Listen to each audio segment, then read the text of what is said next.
Olá pessoal, sejam muito bem-vindos ao nosso curso Investimentos Saudáveis do Básico Avançado e hoje nós vamos falar sobre fundos de previdência, ou seja, os famosos PGBL e VGBL e tentar desmistificar aí um pouco o que são eles, né? Inicialmente eles são fundos como qualquer outros fundos que nós tratamos aí antes, eles vão ter as suas características de onde eles podem investir e onde eles não podem estar investindo. Eles vão ter uma mudança na forma de tributação deles e também vão ter uma mudança aí na forma de como o governo vai tributar semestralmente eles em relação aos outros. Então, primeiramente, né, o PGBL e o VGBL. Quais as diferenças principais deles, né? Primeiramente, nós temos que o PGBL ele é indicado para quem faz a declaração completa do imposto de renda. Isso daí acontece porque ele vai possibilitar um desconto aí na base de cálculo do imposto de renda. E o VGBL é para quem faz a simplificada. Isso vai acontecer porque quem faz a declaração simplificada já tem um desconto de 20% que o governo dá. Então, isso daí nós vamos ver.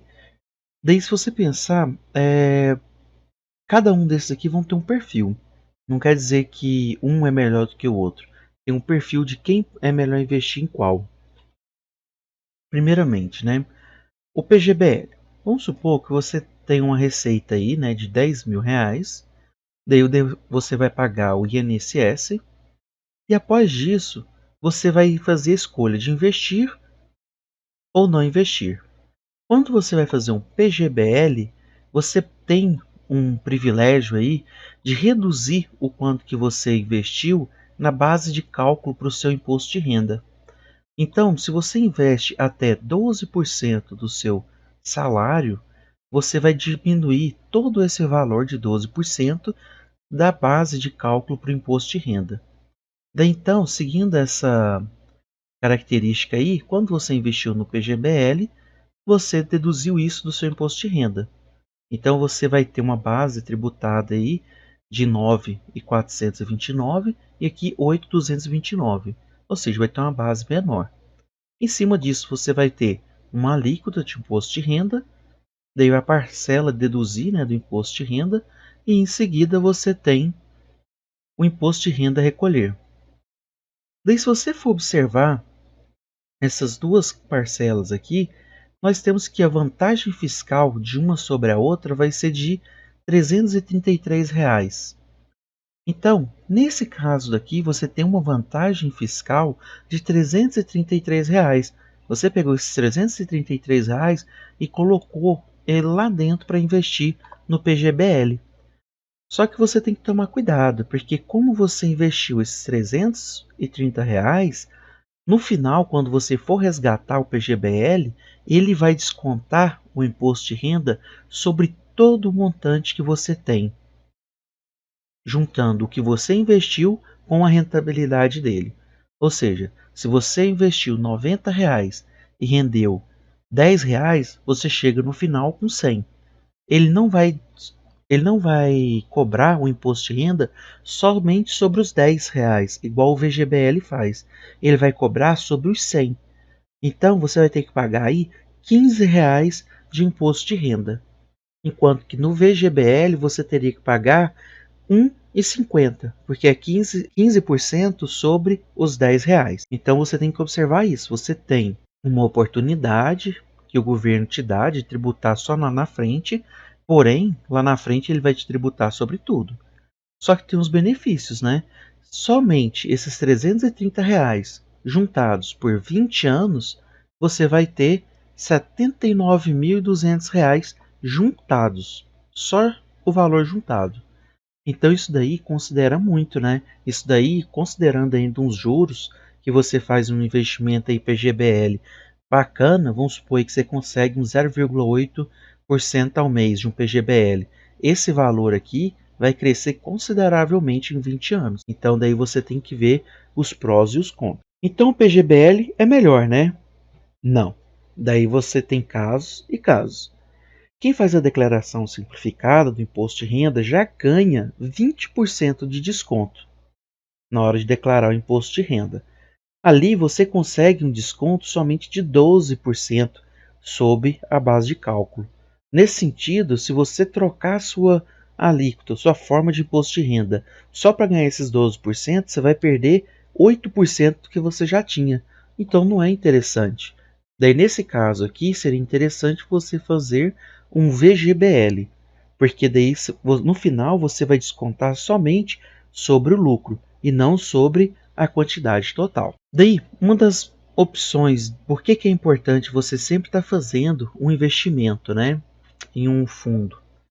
Vamos supor que seu salário seja de R$ 3.000 e você faz lá sua contribuição durante 40 anos para o INSS e 40 anos em um investimento que te dê 8% ao ano, de somente R$ 330, que é aquela quantia anterior. No final dos tempos, você vai aposentar com R$ 3.000 pela Previdência Social.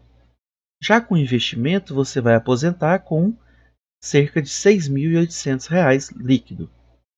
Tem que considerar qual que é a forma de fundo que você investiu aí e a tabela que você escolheu para o imposto de renda. Daí nós vamos falar mais à frente. Então, nesse sentido, compense muito, porque nenhuma alíquota que ele te cobra vai reduzir isso daqui para R$ 3.000. E ainda você tendo a sua aposentadoria e investindo extra, você consegue uma, uma segurança muito maior para o futuro. Os impostos. Os impostos vão ser o que vai dar o tchan para os fundos de aposentadoria. Porque muitas das vezes você pode perguntar assim: ah, beleza, por que eu deveria fazer um VGBL ou um PGBL, ao invés de eu pegar um fundo daqueles anteriores lá de renda fixa de curto prazo ou longo prazo? Por causa do Come Cotas. O Come Cotas é um imposto que o governo fez, que ele vai pegar, depois que você investiu o dinheiro no fundo, o rendimento que ele teve todo final de maio e novembro, e vai descontar a menor tarifa daquele fundo que você investiu. Vamos supor que você faz aí um investimento em um fundo de renda fixa de curto prazo. A menor tarifa que ele vai ser atribuída vai ser 20%. Então, no final de maio, ele vai lá ao governo e pega 20% da rentabilidade daquele fundo. Depois de maio até novembro, ele vai lá e pega mais 20% da rentabilidade respectiva. Depois da próxima rentabilidade, ele vai lá no próximo maio e pega mais 20%. Se for um fundo de longo prazo, ele vai pegar os 15%, que seria a tarifa mínima, que você estaria deixando aí mais do que o prazo mínimo do fundo. Então, o governo sempre vai resgatar essa tarifa. A exceção é quando você está investindo em um fundo de ação ou em um fundo previdenciário. Daí então, se nós formos considerar, será que esse come cota ele vai realmente impactar no seu investimento? Aqui nós temos uma comparação.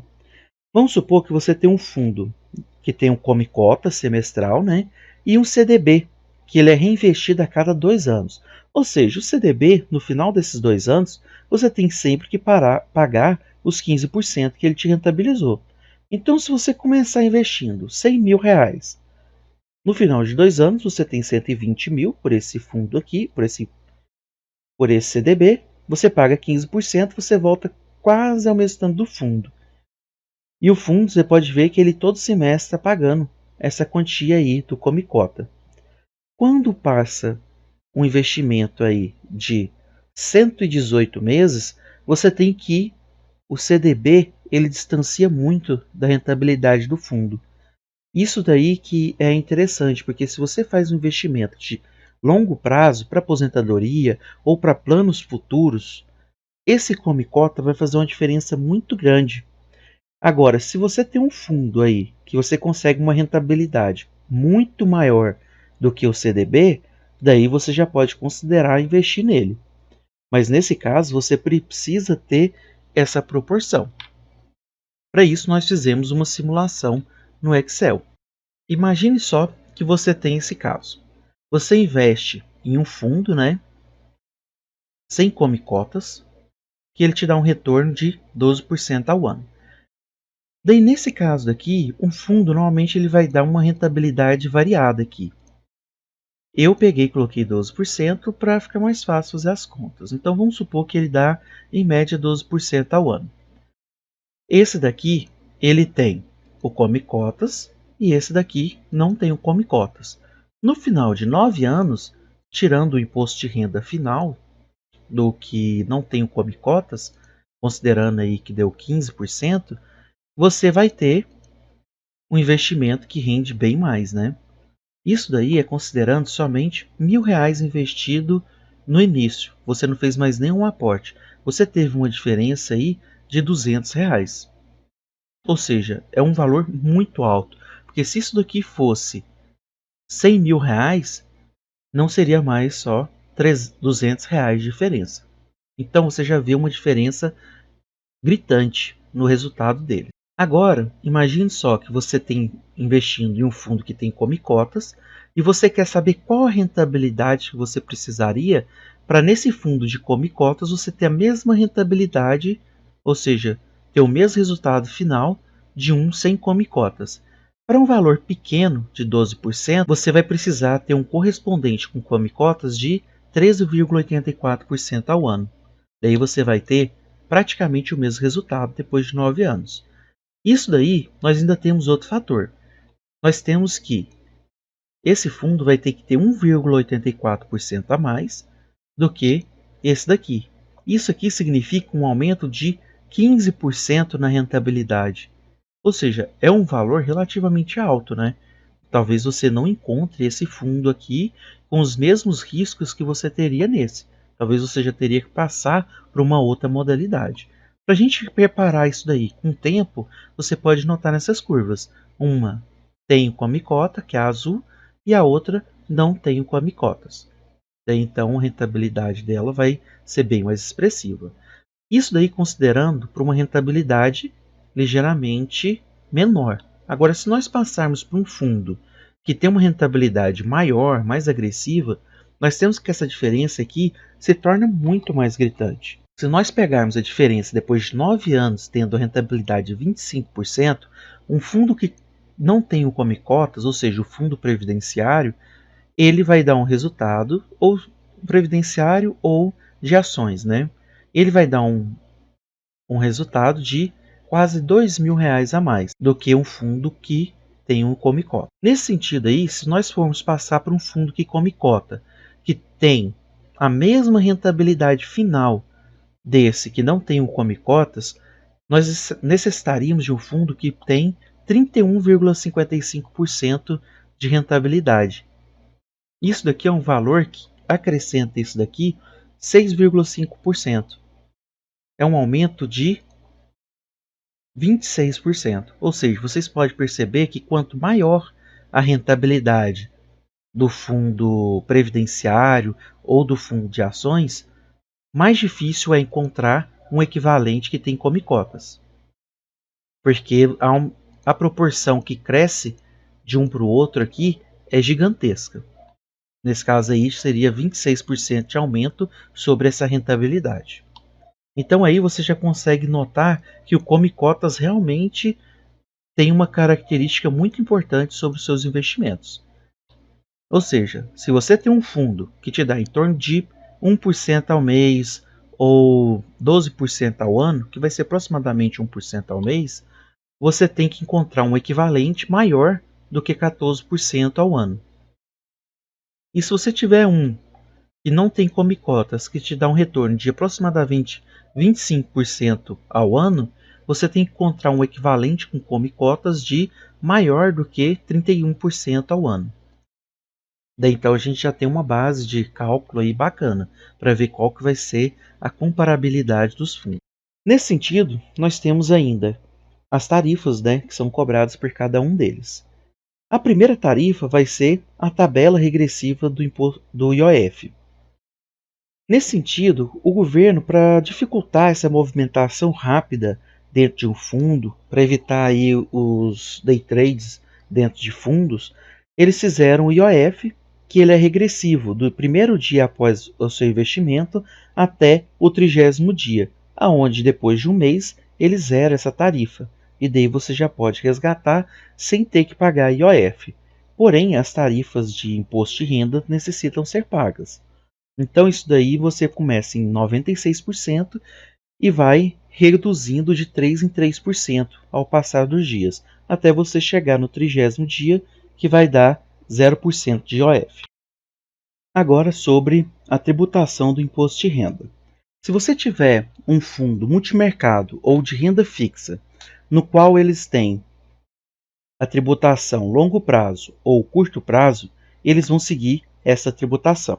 Se você for ficar com um fundo mais de um ano, então é interessante que você esteja sempre tendo investimento no longo prazo. Ou seja, no final do nome do fundo de investimentos, ele vai ter que estar escrito longo prazo. Ou então você observa na CVM qual que vai ser a característica de tributação dele. Para investimentos mais longos, você tem que considerar o longo prazo. Já os fundos de ações, eles vão possuir uma tributação única, que é 15% a qualquer momento. Isso daí é dado por causa do grau de risco, né, que os fundos de ações eles estão associados. Então, nesse caso, você só paga uma tributação de 15%. Agora, falando sobre os fundos previdenciários, você tem uma escolha sobre a tabela regressiva ou a tabela progressiva. E aí você vê a grande diferença entre os tipos de fundos. Se você fizer um investimento aí para aposentadoria, esse fundo chega até uma tarifa de 10% sobre o valor total. Nesse caso, você pode escolher também pela tabela progressiva. Vamos supor que o valor que você vai resgatar aí mensalmente, você está querendo um salário mensal, e ele vai ser menor do que 1.900 ou menor do que 2.800. Nesse caso, compensa você adotar a tabela progressiva. Agora, se você for um valor maior do que esses daqui que você vai resgatar, daí você tem que estar observando se você quer a tabela progressiva ou regressiva, se você vai ficar mais ou menos de 4 anos com investimento. Porque se você for ficar menos de 4 anos com investimento, você vai observar aqui que a tabela vai até 27%, nesse caso, e menos de 4 anos ela vai ter 30% de imposto de renda. Então, mesmo assim, se você for ficar menos de 4 anos, compensa você fazer a tabela progressiva. Aqui nós temos que observar também que essa tabela progressiva, quando sai o seu recurso do fundo, é tributado na fonte somente 15%, sendo que depois a próxima alíquota, para mais ou para menos, isso daqui vai ser dada no seu imposto anual. Daí você tem que prestar contas aí na sua declaração anual. Outro fato importante de você notar é que se você optar pela tabela regressiva e quiser pegar todo o seu valor investido no final dos investimentos, então você tem que observar que o valor investido nos últimos 2 anos, de 2 a 4 anos, de 4 a 6 anos, de 6 a 8 anos, de 8 a 10 anos, vão ter todos uma forma de tributação diferente. Então é aconselhado que, após os 8 anos, você comece já a tomar uma outra forma de investimento para você reduzir o seu imposto de renda, porque os valores investidos nos últimos 8 anos terão a tributação dada por essa alíquota, e não pelas alíquotas dos investimentos anteriores.